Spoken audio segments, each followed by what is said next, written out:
வணக்கம். Red news விரைவுச் செய்திகள். ஜனவரி 9. சீர்காழியில் தந்தை பெரியார் திராவிடர் கழகத்தின் சார்பில் நாம் தமிழர் கட்சியின் தலைமை ஒருங்கிணைப்பாளர் சீமான் உருவபொம்மையை எரித்தும் சீமான் படத்தை செருப்பால் அடித்தும் ஆர்ப்பாட்டம். மயிலாடுதுறை மாவட்டம் சீர்காழி பழைய பேருந்து நிலையம் அருகில் தந்தை பெரியார் திராவிடர் கழகத்தின் சார்பில் டெல்டா மண்டல செயலாளர் பெரியார் செல்வம் அவர்களின் தலைமையில் மாவட்ட தலைவர் பரசுராமன், மாவட்ட செயலாளர் பார்த்திபன் ஆகியோர் முன்னிலை வகித்தனர்.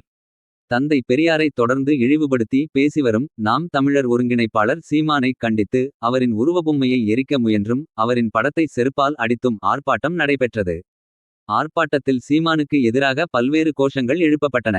இதில் ஒன்றிய அமைப்பாளர் மதிவாணன், ஒன்றிய தலைவர் இராமமூர்த்தி, நகர தலைவர் முகேஷ், நகர செயலாளர் மனோஜ், மணிகண்டன், தருண்குமார், அபினேஷ், ராஜபிரியன், திவாகர் உள்ளிட்ட 20க்கும் மேற்பட்ட நபர்கள் காவல் துறையினரால் கைது செய்யப்பட்டு தனியார் மண்டபத்தில் தங்க வைத்தனர்.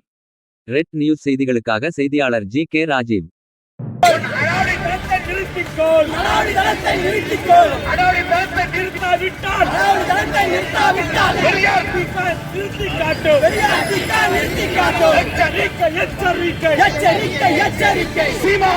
எச்சரிக்கை